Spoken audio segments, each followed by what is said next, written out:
കോർപ്പറേറ്റുകളുടെ മാതൃക ഒരിക്കലും പണം കൈകാര്യം ചെയ്യുമ്പോൾ കുടുംബശ്രീ പ്രസ്ഥാനത്തിലുള്ളവർ സ്വീകരിക്കരുതെന്നും മന്ത്രി പറഞ്ഞു. കുടുംബശ്രീക്ക് LDF സർക്കാർ മുന്തിയ പരിഗണനയാണ് നൽകുന്നതെന്നും ഇതിനുദാഹരണമായാണ് കാസർഗോഡ് ജില്ലയിൽ മാത്രം 725 കോടി രൂപ സാമ്പത്തിക സഹായം ഇതിനകം നൽകിയിട്ടുള്ളതെന്നും അദ്ദേഹം കൂട്ടിച്ചേർത്തു.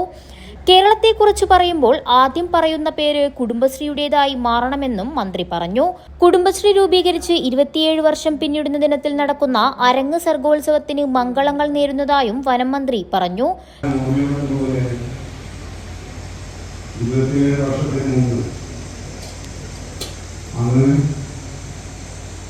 കേരളത്തിൽ വിപ്ലവകരമായ മറ്റൊരു മാറ്റം സംഭവിച്ച കാലമായി.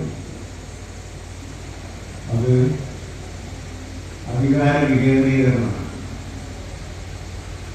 അധികാര വികേന്ദ്രീകരണം മാത്രമല്ല, ആസൂത്രണത്തിലും വികേന്ദ്രീകൃത ആസൂത്രണം ഉണ്ടായ കാലമാണ്. നാം അതിനെ ജനകീയ ആസൂത്രണം എന്ന പേര് നൽകിയാണ് വിശേഷിപ്പിച്ചത്. ചടങ്ങിൽ M. രാജഗോപാലൻ MLA അധ്യക്ഷത വഹിച്ചു. കുടുംബശ്രീ ജില്ലാ കോർഡിനേറ്റർ CH ഇക്ബാൽ അരങ്ങ് വിശദീകരണം നടത്തി. ജില്ലാ പഞ്ചായത്ത് പ്രസിഡന്റ് ബേബി ബാലകൃഷ്ണൻ, നീലേശ്വരം നഗരസഭാ അധ്യക്ഷ TV ശാന്ത, കാഞ്ഞങ്ങാട് നഗരസഭാ അധ്യക്ഷ KV Sujatha, M. Lakshmi, AP Usha, AG Ajith Kumar, K. Shakuntala, M. Shantha, M. Sumesh, PB Sheeba, M. Kunhiraman, K. Sukumaran, P. Sasidharan, C. Yashoda, P. Leela, R. Rajitha, K. M. Kishore Kumar, P. Shantha, P. M. സന്ധ്യ, C. റീന എന്നിവർ പ്രസംഗിച്ചു.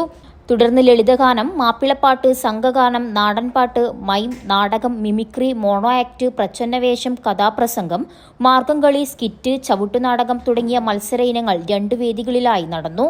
ഞായറാഴ്ച രാവിലെ 10 മുതൽ 3 വേദികളിലായി നാടോടി നൃത്തവും ഒപ്പനയും തിരുവാതിരക്കളിയും സംഘനൃത്തവും ശാസ്ത്രീയ നൃത്ത ഇനങ്ങളായ ഭരതനാട്യം, കുച്ചിപ്പുടി, മോഹിനിയാട്ടം, കേരള നടനം തുടങ്ങിയ 12 ഇനങ്ങളിൽ മത്സരം നടക്കും. ഉറുമീസ് തൃക്കരിപ്പൂർ, ന്യൂസ് ബ്യൂറോ, തൃക്കരിപ്പൂർ.